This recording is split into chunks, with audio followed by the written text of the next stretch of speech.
माहेश्वरी मौजूद हैं, आम आदमी पार्टी के प्रवक्ता हैं। वैभव जी, बहुत शुक्रिया। आज आपका गला सूखा हुआ और चेहरा कुछ उतरा हुआ लग रहा है एक ही सजा को से संदेश आप लोग को ठीक से चला गया। अब आगे सोच समझ कर बोलना है। हाँ, बिल्कुल सोच समझ के बोलेंगे ब्रजेश जी। ये कभी सोचा नहीं था कि भारत जैसे महान लोकतांत्रिक देश का प्रधानमंत्री इतनी छोटी सहनशीलता रखता होगा।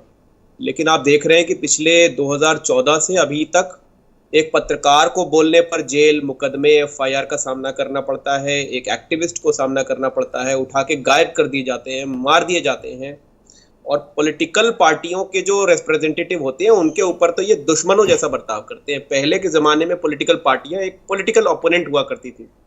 राजनीतिक द्वेष के बाद में साथ में मिल बैठ के खाना पीना भी खाते थे, हंसी मजाक होता था, पारिवारिक रिश्ते भी होते थे। लेकिन इस सरकार ने पता नहीं पॉलिटिकल ओपोनेंट्स को कौन सा दुश्मन मान लिया, दुश्मन बना दिया, और इतना ज्यादा अत्याचार करना, वो करना, ये करना।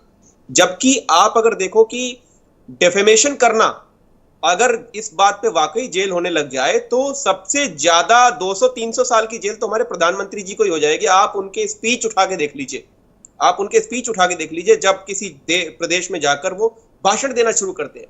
क्या हद तक दिल्ली में जाएंगे, केजरीवाल नक्सली है, केजरीवाल को जंगल भेज देना चाहिए। बंगाल में जाएंगे, दीदी ओ दीदी। तो जो अपने भाषणों में जो वो नीचता का या कहिए कि नैतिकता का जो लो प्रदर्शन करते हैं, उस पर अगर वाकई डेफेमेशन होने लग जाए तो प्रधानमंत्री जी से शुरुआत हो जाएगी और आधी बीजेपी जेल में चली जाएगी। इसके बाद आ जाइए इनके अनुषांगिक संगठन, इनके बनाए हुए हजारों लाखों की तादाद में ट्रोल, जो कि किसी भी आदमी को प्रधानमंत्री के खिलाफ या बीजेपी के खिलाफ या इवन अडानी जी जो इनके मालिक हैं उनके खिलाफ बोलने पर मां बहन की गालियों से तोला करते हैं। कौन इन सब टोटलिटी में इनके ऊपर डिफेमेशन कायम कर सकता है? इन्होंने पूरे देश के लोगों का इतना ज्यादा अपमान करते हैं। ये मात्र एक जरा सी असहमति अगर इनके खिलाफ हो जाए तो इतना ज्यादा अपमान। तो आज राहुल को सजा हुई तो आप सभी इकट्ठे हो गए।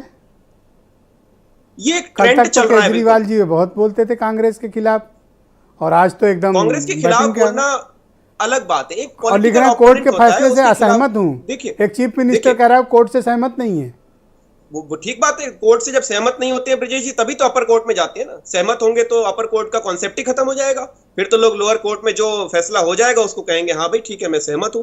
अपर कोर्ट और उससे अपर कोर्ट अपील और री अपील बनाई इसलिए गई है कि आप कोर्ट के फैसले से सहमत नहीं है, आप अपनी बात को दूसरे तरीके से या दोबारा से हायर कोर्ट के सामने रखना चाहते हैं। वो एक लोकतांत्रिक अधिकार है, कोर्ट की व्यवस्था है।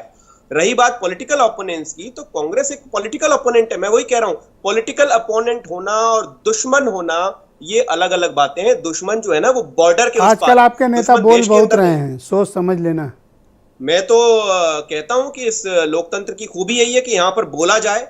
यहाँ पर भाई आज देखिए पोस्टर लगाने पर एक आदमी इतना ज्यादा, तो क्यों ऐसे अनाप शनाप पोस्टर लगाते हो?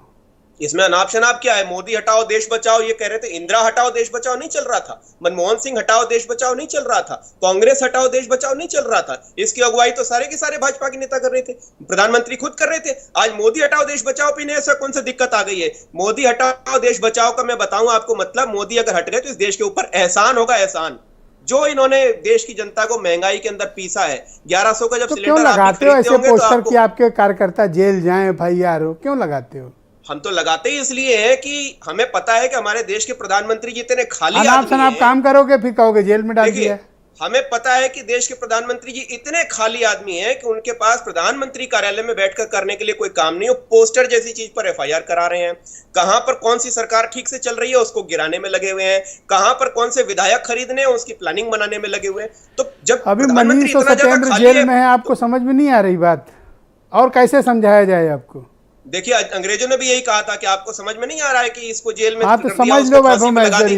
लेकिन आजादी उसके बाद भी मिली इसलिए कि लड़ाई बंद नहीं हुई। अब इस समय ना देश को इस तरह के लोगों से आजादी चाहिए जो असहमति के शब्द को बर्दाश्त नहीं कर पाते, जिनको जनता की परेशानियों से कोई लेना देना नहीं है, जिनको महंगाई और ये सब चीजें कोई समस्या नहीं लगती, जो हिंदू मुस्लिम का जहर घोलते रहते हैं। इनसे देश को